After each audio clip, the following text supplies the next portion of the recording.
वालेकुम गाइस आज हम डिस्कस करते हैं कि कंपाइलर कंस्ट्रक्शन जो कि एक पूरी बुक है जिसके अंदर हम मुख्तलिफ मेथड्स को हम डिस्कस करते हैं कि कंपाइलर कंस्ट्रक्शन की सबसे पहले तो हम डिफिनेशन को डिस्कस करते हैं और उसके बाद आगे उसके वन बाय वन जो कि फेजेस है उसके हम डिस्कस की तरफ हम जाएंगे।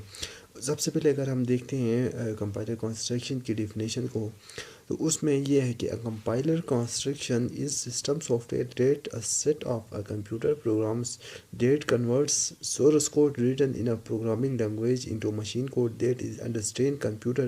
It converts the high level language code in a low level code. Guys यहाँ पे ये बता रहा है कि हमारे पास computer construction is a system software.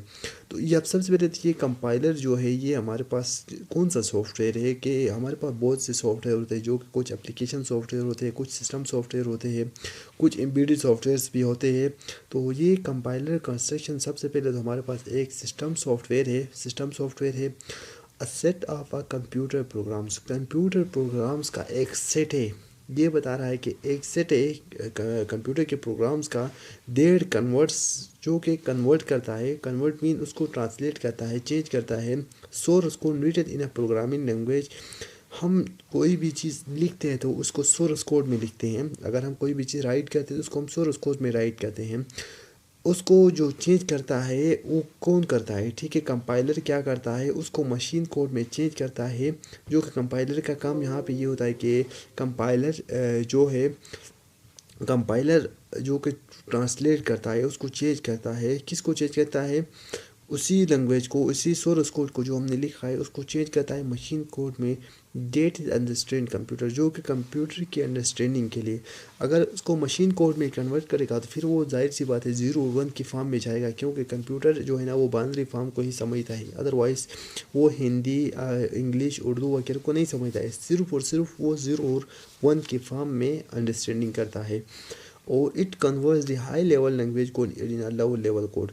ये बता रहा है कि ये कन्वर्ट करता है, कंपाइलर का काम ये है कि कंपाइलर कन्वर्ट करता है हाई लेवल लैंग्वेज कोड को लो लेवल कोड में ये कन्वर्ट करता है। उसकी फिगर की तरफ देखते हैं, फिगर से आपको क्लियर हो जाएगा। हमारे पास एक देखो यहाँ पे हाई लेवल सोर्स कोड है, high level language source code है जो कि एक कंपाइलर है। कंपाइलर क्या करता है, उसी high level language source code को कंपाइलर ट्रांसलेट करता है लो लेवल मशीन कोड में, जो कि कंप्यूटर की अंडरस्टैंडिंग के लिए वो लो लेवल मशीन कोड में उसी को ट्रांसलेट करता है। करने का काम जो है ना वो कंपाइलर का है, ठीक है। जो भी काम परफॉर्म करता है ये कंपाइलर करता है। हम कोई भी इनपुट देते हैं तो उसको जो कि इनपुट एज हम यूज़र को इनपुट देता है तो वो कंपाइलर उसको ट्रांसलेट करता है लो लेवल मशीन कोड में, ताकि कंप्यूटर को जो है ना अंडरस्टैंडिंग करने में आसानी हो। और उसके कुछ और भी एग्जांपल्स हैं हमारे पास। थर्ड एग्जांपल की तरफ अगर हम देखते हैं तो उसमें ये है कि examples of high level languages, कुछ एग्जांपल्स है तो उसमें C++ है, जावा है, पाइथन है, जावा स्क्रिप्ट है।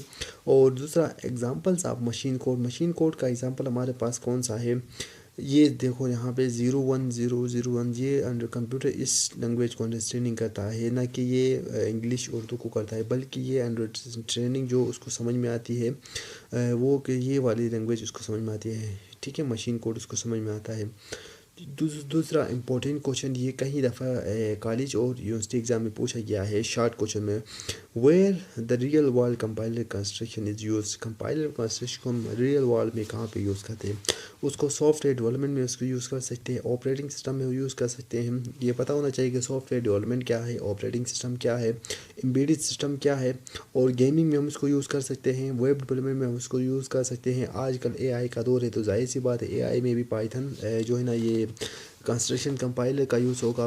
वेब मोबाइल ऐप्स डेवलपमेंट में भी पाइथन का कंस्ट्रक्शन कंपाइलर का एक अहम रूल है, ठीक है। उसके साथ साथ अगर देखा जाए तो पाइथन हमारे पास अगर यहाँ पे पाइथन और जावा स्क्रिप्ट C++ ये सिंपल लैंग्वेजेस है, ठीक है। इन सारों में अगर आपने आगे जाना है मशीन लर्निंग, डीप लर्निंग और AI की तरफ जाना है तो आपने पाइथन को पढ़ना है, ठीक है। Python is the best and easy language we can easily understand, ठीक है। तो यहाँ तक था आज का हमारा लेक्चर। अगर गाइस कोई क्वेश्चन आपके दिमाग में है तो आप मुझसे कमेंट में पूछ सकते हैं।